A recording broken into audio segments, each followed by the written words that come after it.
एक कविता मैं आपको सुनाना चाहता हूं। अब अंत हो तो दूसरे तरीके से हो, साहित्यिक तरीके से हो, जैसा होना चाहिए। हास्य की खूब बढ़िया बातें हुई, श्रृंगार की बातें हुई, एक रस छूट गया है जो मैं। बिल्कुल दादा, स्वागत, आदेश है। बिल्कुल बिल्कुल, अरे तालियां बजाकर आप सब निवेदन करें दादा से।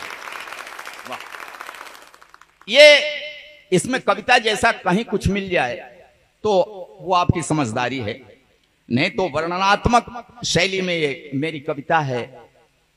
कुछ देखिए कविता के तत्व तो मिल जाए तो अच्छी बात है। एक सच्ची घटना प्रयागराज की। एक बाप के दो बेटे, दोनों अफसर। देखिए इस कविता को जेब में रख के ले जाइएगा, इसलिए सुना रहा हूं। यह मिशन की कविता है और इसमें थोड़ा सा उठिए नहीं, बस 4 मिनट में सुनाता हूं, सुनिएगा। एक बाप के दो बेटे, दोनों अफसर, दोनों की मां का देहांत हो गया। उन बेटों की मां का देहांत हो गया। 13वीं बीती। 13वीं के दूसरे दिन दोनों बेटों ने बाप से कहा।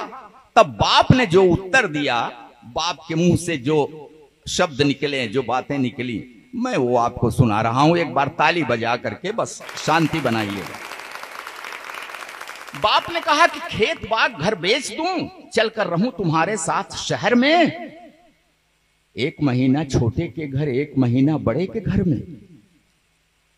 भले अफसर हैं बेटे, बंटवारा बाप का इसी तरह से होता है। तब बाप ने कहा कि खेत बाग घर बेच दूं, चलकर रहूं तुम्हारे साथ शहर में। 1 महीना छोटे के घर, 1 महीना बड़े के घर में। ठीक कह रहे हो मेरे बेटों, समझ में मुझसे बढ़कर हो तुम। मैं किसान अनपढ़ गंवार हूं, पढ़े लिखे हो अफसर हो तुम। कांधा अपनी मां की अर्थी को न दे सके, इसका गम है। नहीं आए थे जिस दिन दाह संस्कार हुआ। तब कहा बाप ने कि कांधा अपनी मां की अर्थी को न दे सके, इसका गम है। लेकिन 13वीं पर आए, ये एहसान क्या मुझ पे कम है? क्या बतलाएं, हमने तुमको कितने नाजों से पाला था। तुम दोनों को चमकाने में खुद को धूमिल कर डाला था। ढंग की शिक्षा के प्रबंध में दिन बीते कितने बेढंगे। किसी तरह सिर ढका अगर तो पांव रह गए अपने नंगे। तुम्हें जिंदगी मान लिया था, तुम्हें जिंदगी मान लिया था, इसी लगन में थके नहारे। हम कितने बेरंग हुए, तब सुर्ख हो सके स्वप्न तुम्हारे। स्वयं बेसुरे हुए तुम्हारे जीवन के संगीत की खातिर। कदम कदम पर हमें हारना पड़ा तुम्हारी जीत की खातिर। जीत मिली तो क्या बतलाएं, कितनी फूल गई थी छाती। लेकिन किस्मत ऐसी निकली, हार गए हम जीती बाजी। 3 महीने तक मां तड़पी, तड़प तड़प कर देखी रास्ता। मगर न आए उसके बेटे, एक व्यस्त दूजा भी व्यस्त था। पूरी काया कान थी उसकी, हर आहट को आंक रही थी।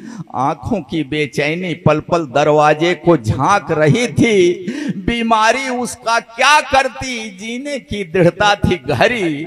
लेकिन अपने पन की टूटन शायद झेल न पाई ठठरी। मां करती रह गई प्रतीक्षा अपने बेटों के आने की। बेटे करते रहे प्रतीक्षा मां के प्राण निकल जाने की।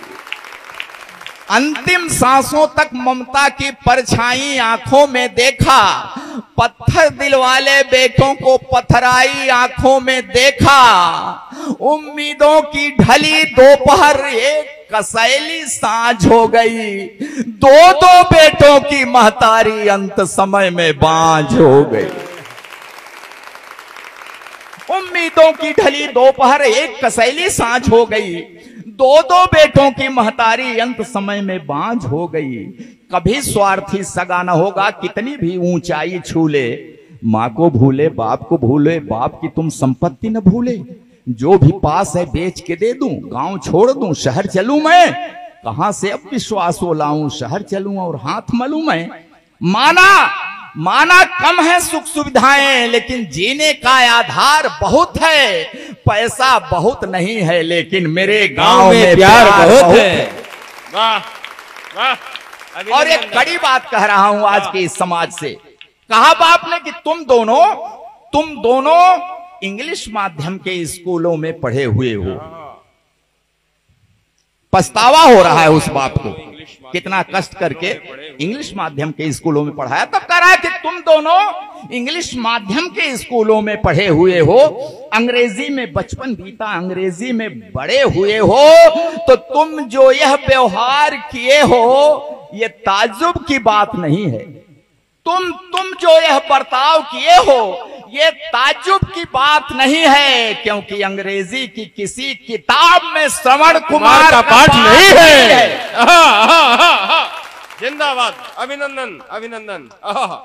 कि तुम जो यह बर्ताव किए हो ये ताज्जुब की बात नहीं है, क्योंकि अंग्रेजी की किसी किताब में श्रवण कुमार का पाठ नहीं है। रास्ता देख रहे अशकों का आशीर्वाद भी ले न सके तुम, मेरे लायक बेटों माँ को अंजलि भर जल दे न सके तुम। देखो इसका नाम है कल्लू। वहीं एक नौजवान गांव का पड़ोस का खड़ा हुआ है, तब इशारा किया बाप ने कि देखो इसका नाम है कल्लू। हमें खिलाकर फिर कुछ खाया, 3 महीने साथ रहा, ये कब सोया मैं जान न पाया। बेटा वह जो बुझते मन में जीवन की एक आस जगाए, बेटा वह कपते हाथों की जो बढ़कर लाठी बन जाए। तुम दोनों इतिहास रचे हो तो मैं भी नया इतिहास रचूंगा। खेत बाग घर जो भी पास है सब कल्लू के नाम लिखूंगा। बहुत अच्छे, वाह वाह। और मैं ऐसे ही नहीं सुना रहा हूं, 25 बीघा कला जमीन लिख दिया। ये सच्ची घटना है, अखबार में निकली तब मैंने लिख दिया। उस बाप ने कहा कि खेत बाग घर जो भी पास है सब कल्लू के नाम लिखूंगा। अब न मुझे परवाह कि मुझको स्वर्ग नरक या मोक्ष मिलेगा, मैं कल्लू को हक देता हूं, यही मुखाग्नि मुझे अब देगा। मैं कल्लू